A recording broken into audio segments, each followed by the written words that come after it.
Halo pemirsa, pada tahun 2015 salah satu ilmuwan pengobatan tradisional Tiongkok yakni Tu Yaoyao berhasil meraih penghargaan Nobel di bidang kedokteran untuk penemuan obat yang secara signifikan mampu mengurangi tingkat kematian akibat penyakit malaria.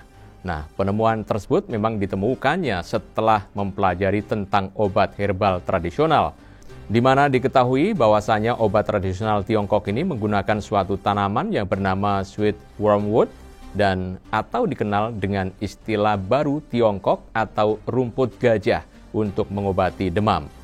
Tu Yaoyao lantas meneliti tanaman tersebut dan juga berhasil mengekstraksi suatu substansi yang dikenal dengan nama artemisinin.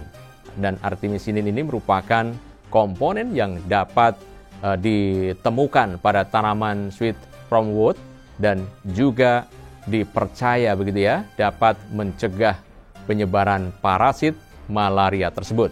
Dan kini obat-obat yang diproduksi menggunakan artemisinin ini telah membantu menyelamatkan jutaan nyawa manusia dan meningkatkan kualitas kesehatan mereka. Tentu ini adalah sebuah prestasi yang sangat luar biasa sekaligus terobosan yang sangat bermanfaat bagi kehidupan manusia saat ini dan di masa yang akan datang. Setidaknya terobosan tersebut telah membuat orang-orang di dunia kembali menoleh pada pengobatan tradisional Tiongkok. Nah, lantas seperti apa pengobatan tersebut dan bagaimana kiprah serta manfaatnya di dunia internasional? Mari kita ikuti ulasannya di Jurnal Barata bersama saya, Bagas Sumarlan.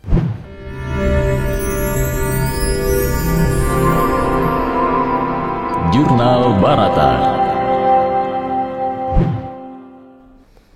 Pemirsa, pengobatan tradisional Tiongkok adalah praktek pengobatan tradisional yang telah berkembang selama beberapa ribu tahun di Tiongkok, dan pengobatan ini pun telah berfokus pada keterkaitan antara pikiran, tubuh, dan jiwa dengan lingkungan. Dan maksudnya adalah metode yang digunakan biasanya berlandaskan pada segala proses dalam tubuh manusia yang saling berinteraksi dengan lingkungan. Itulah sebabnya mereka percaya bahwa ketidakharmonisan antara lingkungan di dalam dan di luar tubuh seseorang adalah sumber terjadinya penyakit. Gejala ketidakseimbangan ini yang juga kemudian menjadi fokus utama pemahaman, pengobatan, dan pencegahan penyakit oleh mereka. Ketika teridentifikasi adanya penyakit, baru kemudian mereka menyiapkan berbagai praktek pengobatan seperti pengobatan herbal yang tersedia dalam bentuk teh, bubuk, dan kapsul.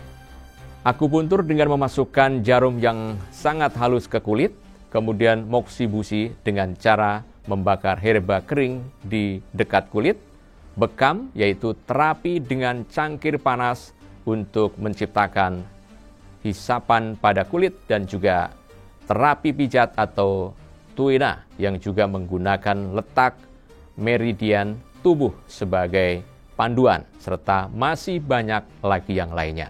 Nah, semua praktek pengobatan ini memang digolongkan dalam kedokteran timur begitu ya, yang mana termasuk pengobatan tradisional Asia Timur lainnya seperti Jepang dan Korea.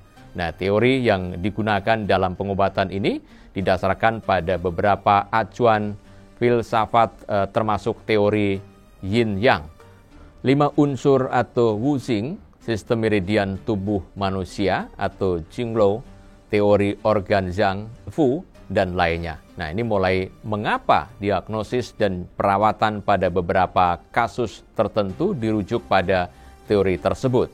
Makanya wajar jika belakangan ini banyak orang yang mulai menganggap obat tradisional Tiongkok ini sebagai bentuk alternatif ataupun pelengkap pengobatan yang sesuai. Wu Bincang, seorang ahli senior dalam dunia medis yang telah mendedikasikan setengah dari 66 tahun pengalamannya untuk pendidikan dan promosi pengobatan tradisional Tiongkok di luar negeri, mengatakan bahwa pengobatan tradisional Tiongkok kini telah mendunia dan tentu saja telah memberikan kontribusi positif kepada dunia. Akupuntur Tiongkok misalnya telah diterima dan dipraktekkan secara luas di seluruh dunia dalam beberapa tahun terakhir. Karena sifatnya banyak orang yang juga menyadari nilai dan juga manfaatnya. Nah, saat ini hampir 200 negara dan wilayah di seluruh dunia menggunakan akupuntur. Di antaranya Amerika Serikat, Australia, dan Kanada yang telah memberlakukan undang-undang akupuntur. Bagi Wu, ini adalah pencapaian signifikan yang mungkin menunjukkan kemanjuran dan daya tarik akupuntur sebagai seni penyembuhan. Karena akupuntur memiliki sejarah panjang dan budaya yang kaya serta merupakan harta peradaban Tiongkok yang bermanfaat bagi banyak orang di seluruh dunia. Selain itu, di Amerika Serikat juga diketahui banyak rumah sakit yang telah menggunakan pengobatan tradisional Tiongkok dalam beberapa tahun terakhir untuk menawarkan layanan terbaik kepada pasiennya.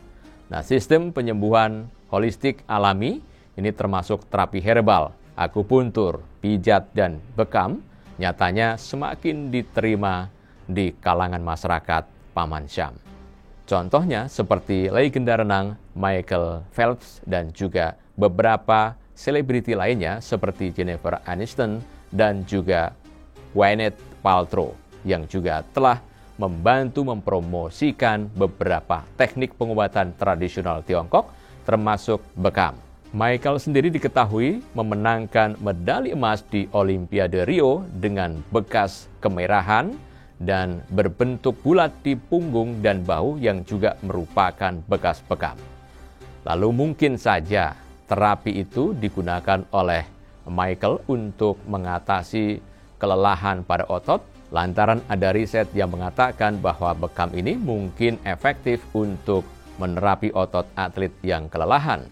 Itu artinya para atlet Olimpik juga dirawat dengan terapi bekam yang dipercaya dapat menyembuhkan pegal linu. Tidak hanya di Amerika Serikat, negara seperti Kuba nyatanya juga telah memasukkan pengobatan tradisional Tiongkok seperti akupuntur ke dalam sistem layanan kesehatan nasionalnya.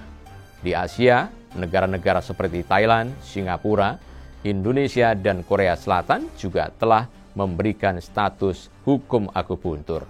Di Afrika, negara-negara seperti Mesir, Afrika Selatan, Ghana, dan Zimbabwe ini juga telah memasukkan akupuntur sebagai pengobatan tradisional Tiongkok ke dalam ruang lingkup Departemen Pengelolaan Pengobatan Tradisionalnya.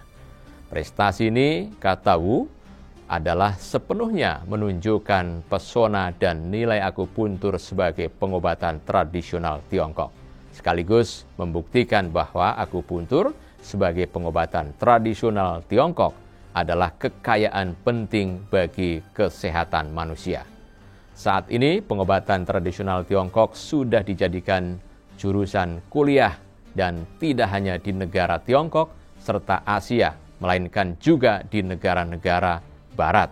Misalnya di Australia ada Sydney Institute of Traditional Chinese Medicine yang juga telah menghasilkan para praktisi pengobatan tradisional Tiongkok yang siap bekerja di Australia sejak tahun 1984.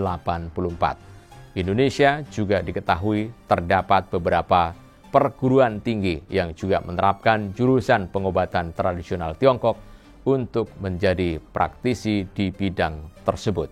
Salah satunya adalah Universitas Airlangga atau UNAIR. Setiap tahunnya jurusan ini pun memiliki kuota 40 untuk semua mahasiswa baru, di mana lulusannya diharapkan dapat berkompetensi di bidang akupuntur, herbal, pijat, dan nutrisi. Oleh karena itu, mengetahui potensi ini di mana pemerintah Tiongkok secara aktif terus mempromosikan budaya pengobatan tradisional Tiongkok ini dan menyebarkannya ke komunitas internasional melalui pertukaran budaya dan festival. Hal ini tentu telah memperkuat kehadiran budaya pengobatan tersebut di mata dunia. Saya, Bagas Sumarlan, terima kasih dan sampai jumpa. Demikian Jurnal Barata.